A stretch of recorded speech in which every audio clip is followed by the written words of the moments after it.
نحمده ونصلي على رسوله الكريم أما بعد فأعوذ بالله من الشيطان الرجيم بسم الله الرحمن الرحيم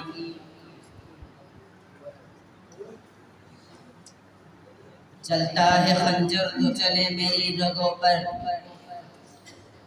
چلتا ہے خنجر تو چلے میری رگوں پر، خود ہی بیچ کر اپنی میں کبھی جھک نہیں سکتا۔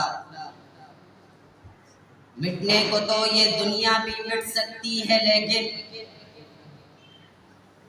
مٹنے کو تو یہ دنیا بھی مٹ سکتی ہے لیکن تاریخ کے اوراق سے کبھی میں مٹ نہیں سکتا۔ معزز سامعین، قوموں کی زندگی میں بعض دن اس قدر اہمیت کے حامل ہوتے ہیں کہ ان کا تذکرہ دلوں کو ایمانی جوش سے بھرپور کر دیتا ہے، اور پاکستان کی تاریخ میں 14 اگست کا دن ایسی ہی اہمیت کا حامل ہے۔ 14 اگست محض ایک دن نہیں بلکہ تحریک پاکستان کے مجاہدین کے جذبہ قربانی کا پیغام بھی ہے، اور اس دن کی تاریخی عظمت کے پیش نظر آج وطن عزیز کے ہر شہر اور ہر قصبے میں خوشی و مسرت کا جشن منایا جا رہا ہے۔ اس حسین موقع پر میں آپ سب کو آزادی کی مبارکباد پیش کرتے ہوئے غیر معمولی خوشی محسوس کر رہا ہوں۔ مبارک ہو تمہیں یہ جشن آزادی، مبارک ہو، مبارک ہو تمہیں یہ جشن آزادی، مبارک ہو، خوشی ہو گئی ہر دل کی آبادی، مبارک ہو۔ حاضرین کرام، یوم آزادی کا لفظ زبان سے ادا ہوتے ہی تحریک پاکستان کے ولولہ انگیز دور کی یاد تازہ ہو جاتی ہے۔ خوشی کے گلاب مہکنے لگتے ہیں، یادوں کا قافلہ سفر کرنے لگتا ہے۔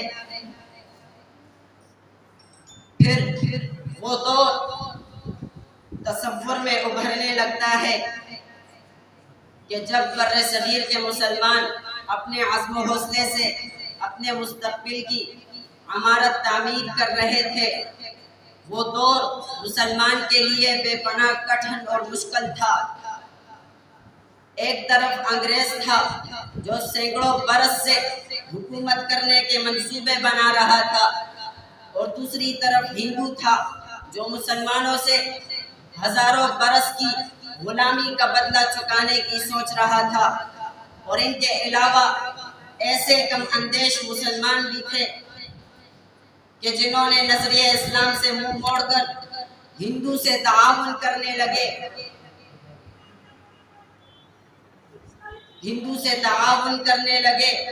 اس نازک دور میں قائد اعظم محمد علی جناح آزادی کے سورج کی علامت بن کر ابھرے۔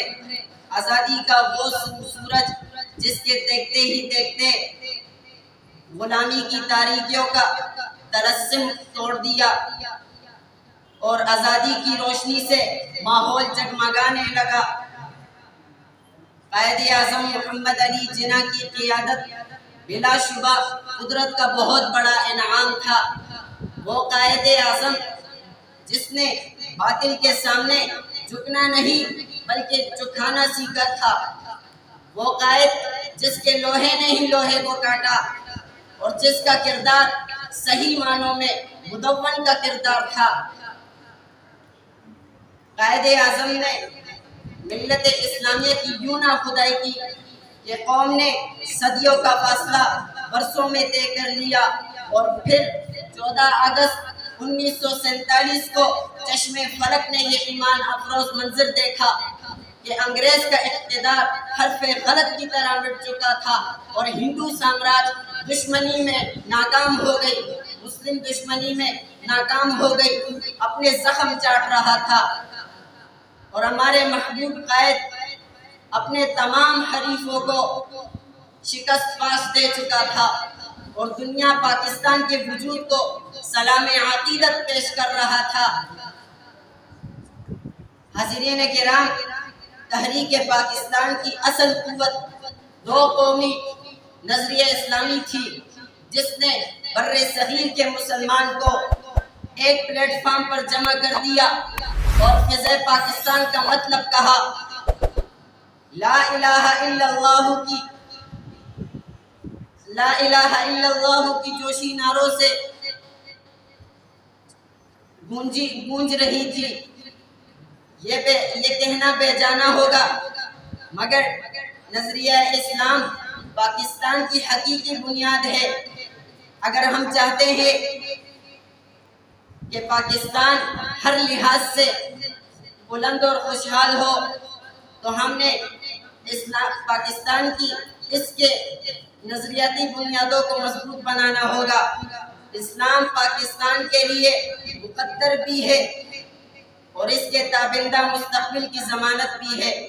امید ہے کہ ہم قائد اعظم محمد علی جناح کے فرمودات کو دلوں میں جگہ دیں گے اور نظریہ اسلامی کی حرمت پر سب کچھ قربان کر دینے کا عزم کر کے ملک و ملت کی خدمت کے لیے کوشاں رہیں گے، اور محب وطن شہری اور اس شہر کے خادم کی حیثیت سے میں آپ سے اس عزم کے ساتھ اجازت چاہوں گا۔ خون دل دے کے نکاریں گے رخ برگ گلاب، خون دل دے کے نکاریں گے رخ برگ گلاب، ہم نے گلشن کی تحفظ کی قسم کھائی ہے۔ چاند روشن چمکتا ستارہ رہے، چاند روشن چمکتا ستارہ رہے، سب سے اونچا یہ پرچم ہمارا رہے۔ وآخر دعوانا ان الحمدللہ۔